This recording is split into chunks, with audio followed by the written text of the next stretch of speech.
खुलुमबाय रायजो राजा नोंथांमोन दिनैहाय नलबारि जियालाव दंफैयो लोगोसे मैया उदां जानांगौमोन मैया कोर्टनिफ्राय माखासे प्रसेस खालामनाया एसे लेट जानायलाय मैया ओंखारनाय जायासै हरनि 10टा जानायलाय तो बिदिनो दिनैहाय मैयानि आद्रायाखौ दिनै कमप्लिट खालामनो फैदों बा जों जियालाव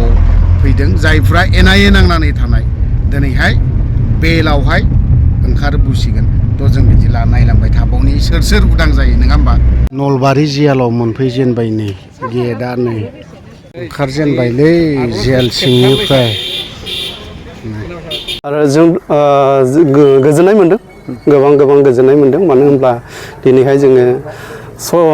10 बोसोर 6 माह जानानै जों माने बाहेराव फैनो मोनबाय बिनि थाखाय गोजोननाय मोनबाय बेसेबां बोसोर थानांगौ 10 बोसोर 6 माह 7 दिन जाबाय दिनैसिमाव नोंथांमोननि दिनै साबेसे दिनै जोङो ओरैनो 6 जन गबाय आरो माखासे लोगोफ्रा माने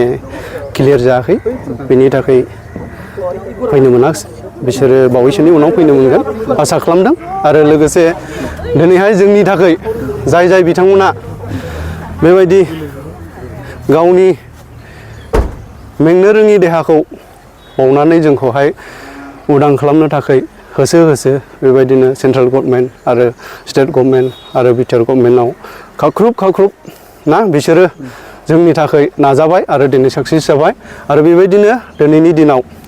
मानगोनां हेमन्त बिश्व शर्मा सारखौ जों धन्यबाद होबाय आरो जोंनि माखासे बिटिआरनि बर' लिडारफोरखौबो जों धन्यबाद होबाय लोगोसे जोंनो बे बेल मारिनायाव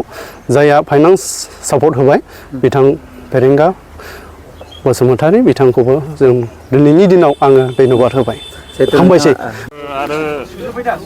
आसाम सरकार आरो बिटिआर सरकारखौ जोंनिफ्राय गोजोननाय बावनाय थाबाय माखासे जों दिनै 10.5 बोसोरनि उनावहाय दिनै जों जोबथेसालिनिफ्राय ओंखारबोनो हानायनि थाखाय आरो बिथांमोनहा जोबोद मोजां पजिटिभ सापर्ट खालामनायनि थाखाय जों जोबोद गोजोननाय मोनदों थेंक इउ थारैनो नारा नाथा नाजानायनि गेजेरजों साक्सेसफुल जानो हाबाय मानो होननानै बुङोब्ला दाखालिनिफ्रायनो बेल जानायनिफ्रायनो गोबाङानो दिनै दुखु खस्थ' लानानै दं नांस्लाबगासिनो दङ आरो बे गमामायैनो दिनै साक्सेसफुल जाबाय थ' बिनि गेजेरावबो दुखुनांथाव जोंहा बेल मोनसेयावबो दिनै 3 थाबावनांदों बिनि थाखाय जों एसे दुखु मोनबावदों बिथांमोनाबो दिनैहाय जुदि गनाय मोनबा बियो आरो साबसिन जाबावगौमोन दिनै बिकुनास नार्जारि बिथांना उदालगुरियावहाय केस दङमोन दा बिथाङा दिनै थाबाय जेलावहाय आरो अनन ब्रह्म बिथांनाबो बिजनीयावहाय केस दङ बिनि थाखाय बिथाङा थाबाय आरो एनन बरगयारि बिथांनाबो दङ बिनिखायनो बिथांनाबो जादिया दिनै जिहेतु बिथांमोना बेल मोनबाय दा एरियानि फिसा मोनसे दङ केस दा बेखौ थाबैनो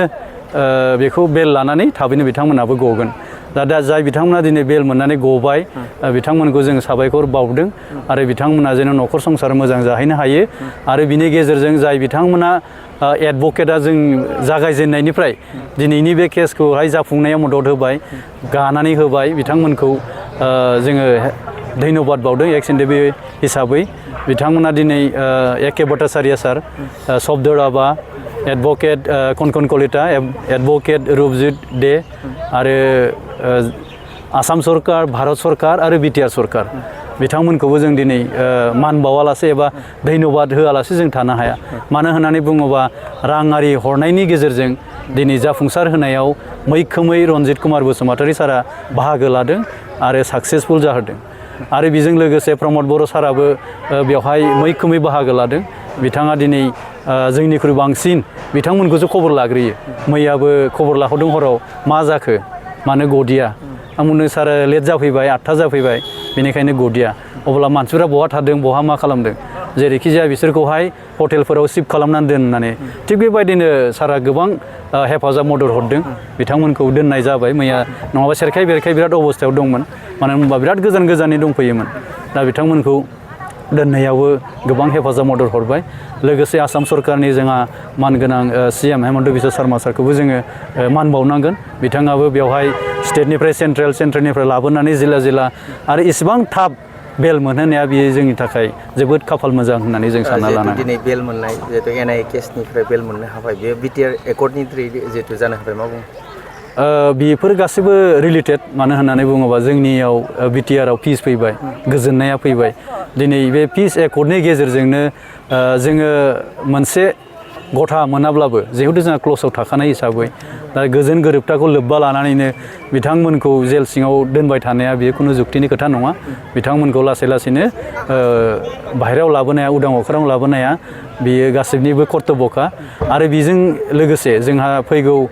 24 तारिखआव क'क्राझाराव दंबावो बेखौबो जों रायज्लायगासिनो दं मैयाबो पिपि सारा हरदों कल खालामदों दा बिथांमोनाबो 24 तारिखआव बे जागोन बे रोखा बेनोसै गोजोन